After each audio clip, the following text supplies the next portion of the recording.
Hello, I'm Alan, and this is Teresa, and welcome to today's edition of Alan's Cycling Adventures.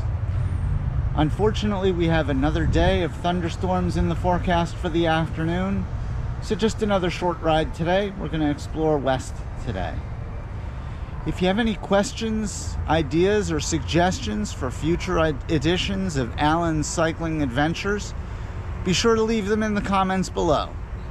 And of course, if you enjoyed today's video, be sure to give it a thumbs up and click the subscribe button to subscribe to my channel.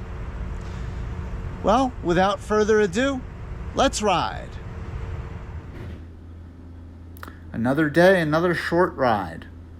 Although on this ride we did hit a few more towns than on our previous short rides. The entire ride was in Maryland. Of course, we started out in Salisbury. We rode into Hebron, then Westlake and Westwood, and finally back into Salisbury. In terms of the weather, according to Strava, at the start it was 80 degrees Fahrenheit with a feels like temperature of 86 degrees Fahrenheit. And the relative humidity was 82%. with the wind about 4 miles per hour out of the east-southeast. It certainly felt hotter than 86 to both me and Teresa, though. According to my Garmin, the Garmin recorded a maximum temperature on our ride of 95. And again, I'm not sure that that's entirely accurate either, although that could be a indication of some of the heat reflecting off of the pavement. It certainly was a sunny morning and it was hot and humid. In terms of the statistics of the ride was 21.9 miles in length and we had 187 feet of elevation gain.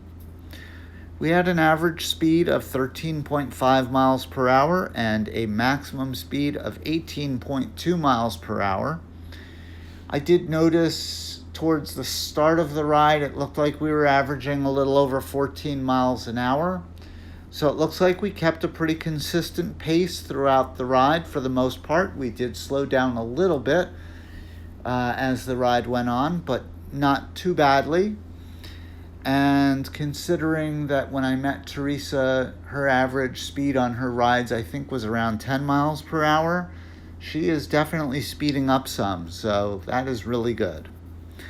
Our total moving time was 1 hour, 37 minutes, and 30 seconds, with an elapsed time of 1 hour, 46 minutes, and 5 seconds. My average heart rate was 105. My max heart rate was 122, and according to Garmin, I burned 405 calories. It was a pretty nice route today, especially the first half, which we passed a lot of farmland. The second half was not as nice, and of course, when you plan a route on Garmin likes to play tricks on you. It put us on a couple of highways a couple of times, but not for too long. The first stretch was about a half a mile, and then the second and third stretches were probably about a mile each. But all in all, I'd say it was a pretty good route, and we both had a good time, and that's what's important. So that's all for now, and I'll leave you to the afterword. Well, that was pretty fun. I actually liked the first half better than the second half, though. More farmland, less wasteland. Agree. But it was a good ride. And until next time, stay safe out there.